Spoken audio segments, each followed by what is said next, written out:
What's up YouTube, Youthful Rider here. I'm back with a second review. I haven't posted a video for months, but you know, it's underway at the moment. I'm doing a review of something different today. It is an F180 quadcopter. I know it's something that I wouldn't normally do because it's a quadcopter and has no influence to motovlogging whatsoever, but for me personally, I've always wanted to buy a quadcopter for a reasonable price, and this kind of fits the margin in there. Now, how much I bought this for was £35 off eBay, and there weren't very many reviews on YouTube on it, and I'm going to be trying it out for the day, and I'll be giving you a full in-depth review on what I think of it. So, let's get on with it. This is the 2014 model. Now, I've done my research, and the predecessor of this model was a 4-axis gyro. This one's a 6-axis gyro, and that kind of just basically means it's going to be a lot more stable. And here are some of the features. So obviously 6-axis gyro. It says 100 to 150 meter flight distance. This is obviously the frequency at which the radio waves are transmitted. 4-speed control, 360-degree rollover. Okay, I'm guessing that's a feature of it. Dual voltage protection. Right, okay. Lithium-ion battery and controlled lighting. Right, cool. Let's get on with opening it. Woo! Right, so put that over there. Instructions, keep these in a safe place. And this is the product here. So I'm going to remove this weird little plastic bit on top of it. Thank you. Now obviously we actually got the quadcopter here, and it seems to be in its protective sort of shielding at the moment. I'll show you that in a bit. And it has its battery in there at the moment. We also have this controller we've been giving with this LCD display, and it doesn't really feel very heavy, so I'm guessing there's no batteries in it. Nope, no batteries. Batteries not included either, so that's going to be four AA batteries you're going to need to put in there to power the remote control. And it is really light and plasticky, but it doesn't feel too bad actually. It feels like it's, I'll have to try out. And it's got the little bumper switches here. Not really sure what they do yet. I'm going to have to read the manual, which I just threw away. Right, so we got a charge. We got a prop here. Put that in there for now. So we got the USB charger. I'm guessing you can actually buy more of these if you buy more batteries, obviously. But we got that, and we got some extra props here. I take it there's going to be 4, which I think there is. Yep, so there's 4 extra blades there, or props. And I'm guessing these are the little feet that go underneath here. If you want to take them off and put them in there, then you can. I don't really see the point in them, but oh well, they've come included. And a little tool to probably remove the props here, I guess, which I'm not going to try do it because I'll probably end up breaking something. So there we are, that is what's included in the pack so far. It's not looking too bad for £35. Alright, so let's actually look at the quadcopter. So obviously it's got the 4 blades here, the center hub with the circuit board in there. The battery the battery just slips out like that. It's only a 3.7 volt, 250 milliamp hour.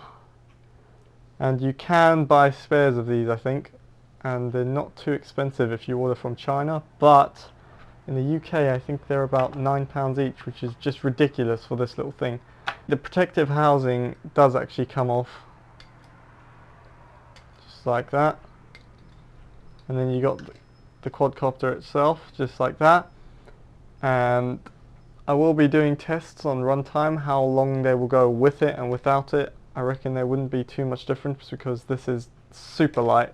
I can barely feel it like that, but I really think it would protect the quadcopter, and it's not a good idea to take it off unless you are very confident in your flying abilities. So yeah, let's plug the battery in and see what we got so far. Not sure if it's going to be charged or not, but there's only one way to find out, right? Oh, come on, get in there. Right, so put the battery in, I'm assuming you just slide it in here. which you do. All good. And then you plug this in. You got a lot of flashing lights. And I'm guessing it's flashing like that because it's not actually connected. So what I'm going to do is I'm going to unplug it. I'm going to put some batteries in this and see how it all works. Okay, so I've put batteries in here and I'm going to start it. I'm going to power it on by just clicking in this power button here, the big red button. And it's made a creepy little beep and I'm not really sure what's going on right now. That red light probably means it's trying to find a signal, so I'm actually going to plug this in. Alright, maybe wait for it to sync up.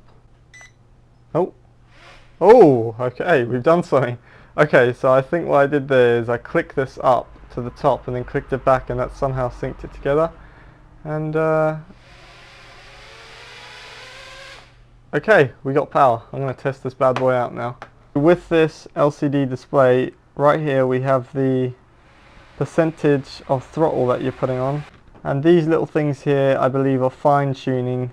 So that fine tunes how it hovers, I think, but it is an automatic thing, so I'm not really sure what you'd use those for yet, but I'm not really a professional, so don't judge me.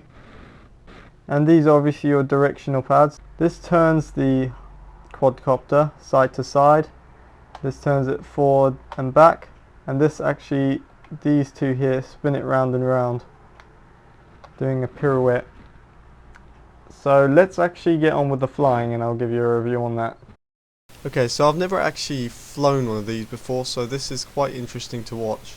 But to be fair, I do pick it up relatively quickly, and I'm speaking for most people here because that's probably generally what's going to be happening, if they've had no experience, of course. So you can actually see this quadcopter is really stable to fly, and I'm not doing it too badly. And by the time I've actually gotten to edit this video, I have improved dramatically. Now this version does have a special mode which allows you to actually flip the quadcopter. I haven't really mastered it, as you can see. But all in all, I would actually recommend it. It's quite good for the price, and I have had a lot of fun with it. For beginners who have never actually flown before, I would recommend putting the turning control on 25%. And what I mean by this is the amount of turning it can actually do. If it's on 100%, it will literally go sideways when you want to turn it. 25% is a lot more stable to try learn. Now there is a way of changing this, and that is on the remote. On the left hand bumper you can actually click it in and it will change it. It's relatively simple, it just goes up by 25% each time. And to put it in a mode where you can flip it, all you have to do is press the opposite side bumper and it puts it into that mode, and the red light on the controller will stop beeping. Now to actually flip it, you just flick the right stick in any position and it will quickly do a flip and try get itself balanced back to normal. I would really recommend you actually learn how to use this indoors, and once you've actually learnt how the quadcopter feels, you can take it outside. It is very light and can easily be taken by the wind if you don't know what you're doing, and that's where the settings really take into place, the 25, 50 or 100, because the wind is a lot stronger than what you'd be dealing with indoors. One more cool thing about this quadcopter is that when the batteries run out, which is about 7 or 8 minutes, the actual LEDs on the quadcopter will start to flash, which means that it's about to run out. This is very useful when it's outside because it means you can just bring it in when it's about to run out and you're not going to lose it in some tree or wherever you take it. Anyway guys, I hope you enjoyed the review, and I hope I went into enough detail.